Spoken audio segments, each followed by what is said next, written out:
26 जून 1921 को इमारत शरिया की बुनियाद रखी गई थी। इमारत शरिया की बुनियाद रखने का मकसद था बिहार, उड़ीसा और झारखंड के मुसलमानों की मजहबी, तालीमी और समाजी रहनुमाई करना।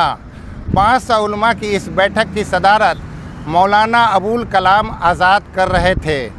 क्या वर्तमान इमारत शरिया अपने मूल सिद्धांतों पर काम कर रही है? नहीं कर रही है, नहीं कर रही है, नहीं कर रही है। अब इमारत शरिया मजहबी संस्था बनकर रह गई है।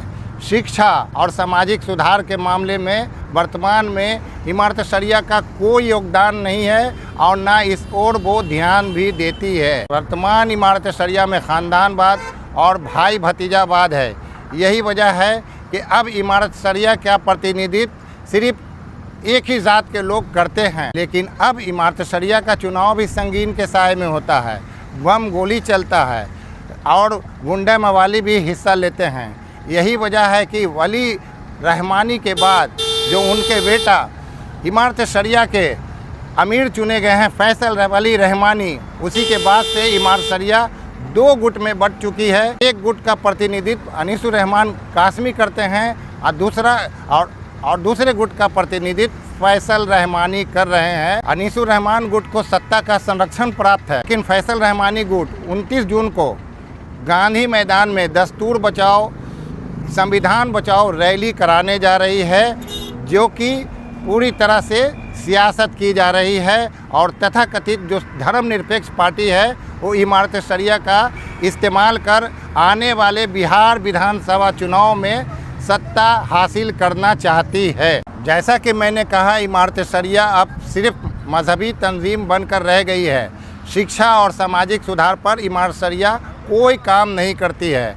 जबकि अब ईसाई समाज से कंपेयर करेंगे तो उसका 2 निकाती प्रोग्राम है, शिक्षा और स्वास्थ्य, और दोनों में मुसलमान कहीं भी नहीं ठहरते हैं। ये लोग जो धर्म के ठेकेदार जो मुसलमानों की रहनुमाई का दावा करते फिरते हैं, ज़रा इनसे जाकर पूछिए आज मुसलमानों का साक्षरता दर क्या है। मुसलमानों का साक्षरता दर ईसाई समाज सहित सारे मज़हब के लोगों से कम है। 2018 में भी इमारत शरिया ने रैली कराया था और जनता का भरोसा होने के बावजूद 29 जून को एक बार फिर गांधी मैदान में इमारत शरिया रैली कराने जा रही है। और इस रैली को कामयाब बनाने के लिए एक से बढ़कर एक हरबा इस्तेमाल कर रही है। और इमारत शरिया से जुड़े या इमारत शरिया से संबंधित जितने भी मौलाना हैं वो जम कर चंदा वसूल कर रहे हैं। बल्कि कहा जाए तो इमारत शरिया के मौलाना आजकल चंदा मामा बने हुए हैं, ताकि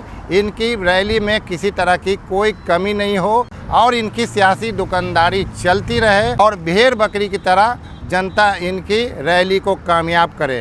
अंत में एक बार और आपको इमारत शरिया के बारे में बताना चाहता हूँ। जैसा कि हमने कहा था कि 26 जून 1921 को जो इमारत शरिया की बुनियाद रखी जा रही थी, तो मौलाना अबुल कलाम आज़ाद ने उस बैठक की अध्यक्षता की थी। और मौलाना अबुल कलाम आज़ाद कौन हैं? ये वही हैं जिन्होंने बाबा साहेब भीमराव अंबेडकर को और जवाहरलाल नेहरू को कहा था कि मुसलमानों में कोई ज़ात पात नहीं है, कोई ऊंच नीच नहीं है।